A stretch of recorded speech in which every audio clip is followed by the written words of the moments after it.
Welcome back to the Rules of Engagement. Before we jump into our third segment, I remind you guys, if you're interested in getting education in game design or working in the esports production industry, go ahead and check out Full Sail University.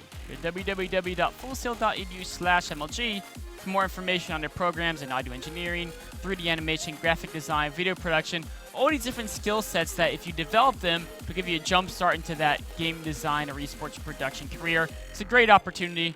Go ahead and get some more information about the different programs they offer. Our third segment is going to be on Ryung versus Alive on Aklon Waste. We're going to talk about how you can create a weakness in your opponent. There's so many times where you see pro games and you see like this guy just had an opening and like I wouldn't leave that opening. How did he win? Well, there's so many little small movements that the pros do to try to force their opponent to make a mistake, and those unforced errors are what separates the pros from the Joes. We're going to talk about some of the differences here today. First, we'll talk about some openings on how to defend harass. Then we're going to talk about taking advantage of an advantage. So when you have an advantage, how to make that increase exponentially to get even stronger. Then we'll talk about how to create an opening in an opponent who's trying to play defensively. So we'll start this replay off at the 8-minute mark. And in this game, both players played fairly tech-heavy one-base openings. You can see here, Ryung basically went for the Cloak Banshee, and he's double expanding.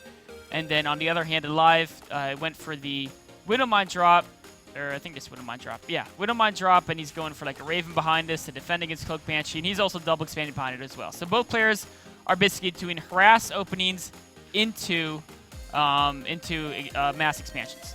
One thing that's very important here is this basic concept of knowing if your opponent is moving down the map. So if you look at Ryung's point of view, this Widowmine here tells him there's no massive frontal invasion. If you know a massive frontal invasion isn't happening, your units should be back to defend harass. So right now he's defending against Reapers or Hellions from the front, but he can quickly get back to the main. Unfortunately, he wasn't there quite fast enough, and the Widowmine is going to land. And as soon as the Widowmine lands, it's going to be cost efficient, right? The scan and the 1 kill got plus the massive damage. It's already cost efficient. This one can be cost efficient too. Now on the other side, the same thing we can say, we'll fast forward this just a little bit, from Alive's point of view, right? So we can see Ryung here stockpiling some Banshees. He's waiting for 2 because he knows his opponent will be ready for harass. Alive, he has the same type of thing. He knows most of the army was back in the base from the draw play. More harass over here, and he's got these 2 Hellions in the front of the base. That can tell there's no frontal attack coming. There's no frontal attack coming. You put the Vikings here to protect any type of harassment that'll be focused straight towards your main base. The one thing is, these Marines, ideally they would be in the middle lines, right? Because you know, oh, maybe he'll try to drop a Widowmine, a Hellbat, something. I want to force that Medevac or Banshee out of the way. And so, when all of a sudden the first Banshee starts coming in here, and he sends all these units out to defend this, there's still nothing to defend this middle line. And there could be, because he doesn't need his whole army to defend against this Banshee, but he feels that, okay, maybe I need my army here in case an attack comes up. But that's why you have to have confidence in your scouting, having those Hellions out on the map, knowing that there's no critical threat. So going forward here, we see Ryung is going to take an advantage. Let's fast forward through this Banshee harass. He's basically going to get an advantage just from the sole fact that he was able to get a decent amount of worker kills. But given the fact that both players are on 3 orbitals, you know, yes, there's a 10 worker difference, but with 3 mules, it's not that insanely big. It's a nice advantage, but it's not huge. And you can see here the same principle for Ryung. Look at all these units back here. The reason why they're back here, look at Ryung's vision. He knows no frontal invasion. If you know there's no frontal invasion, keep your units back to defend your worker lines. Those are the most important aspects of your gameplay. The tanks and a turret will thread off, will force this Medevac drop away. And then, of course, any other Medevac drop to the main.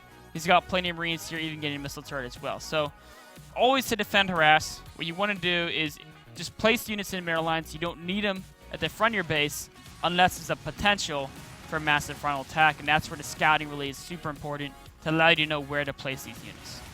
So, fast forward this again, and we can see the same thing again, right? Alive coming in with the Hellbat drop over here. But Ryung knows there's no frontal invasion, so he can feel free to leave missile turret there and plenty of Marines. This is enough to ward off that threat. In addition, we could pull additional troops back if we needed to. So now going forward, we're at a situation where Alive hasn't done any damage with his harass.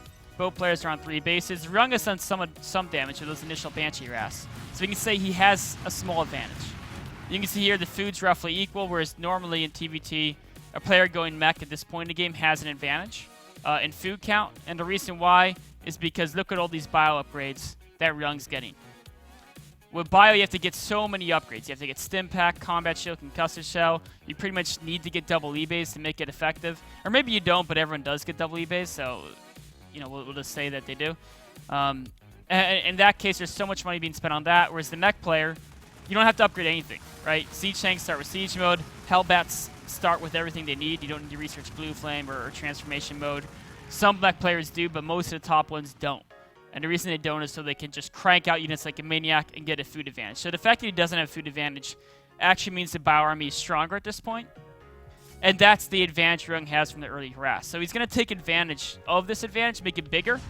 This is true in every matchup. If you ever have an advantage over your opponent, you make it bigger by denying them potential expansions. That could mean, okay, if he tries to take the 3rd or 4th base, I'll just walk in and kill him. Or it could mean in TVT, because I'm stronger right now, if we both move out in the middle of the map, I win a fight, so I can move out and take control of his side of the map.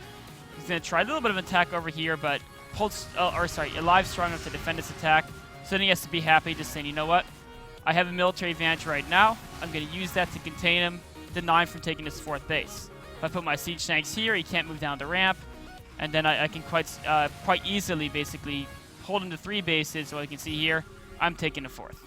So anytime you have that advantage in any matchup, but particularly TVT, use it, take expansions of your own, keep teching up yourself. TVT, that means the upgrades. For Zerg, it means going to Hive. For Protoss, it means going to Colossi, Templar, or Stargates, whichever you want to add on.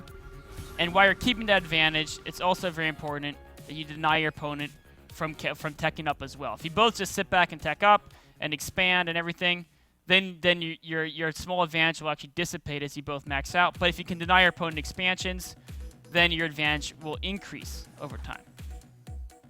So now we're at a situation where Ryung has got that advantage. He's solidified it. We can see here he's got more of a bank than his opponent, and he's pretty much almost done with all his investments. And now he says, you know what? I could sit out here for a while, but I might as well see if I can poke a weakness in him. Because if I sit for too long, maybe he'll do some weird transition. Who knows? And this is the key thing. If you want to create an opening, if you want to make an attack happen, you can't just charge up into a whole bunch of siege tanks. But the more layers of distraction you provide, the more movement, the more times you force your opponent to move around. And think about different threats. The greater the odds are that they'll be out of position when your actual real big threat hits. So you can see that's exactly what Ryung's doing here. If we bring it up on kind of the map view, you can see Ryung currently has this position where he has control of this location.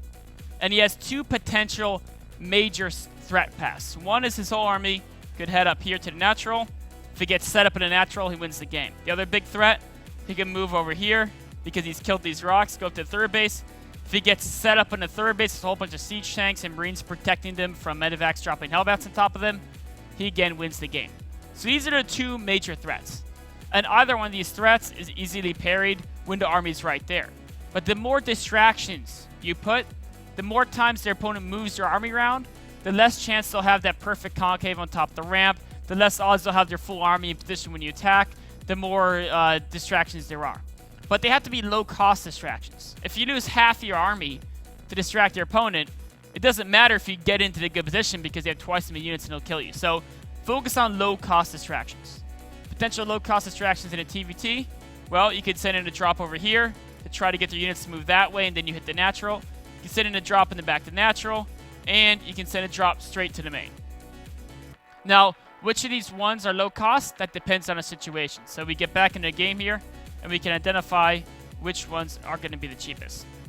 So over here you can see, not low cost, there's too many turrets. Over here, not low cost, too many turrets. Right through the middle, that was the low cost option. That's where Ryung struck.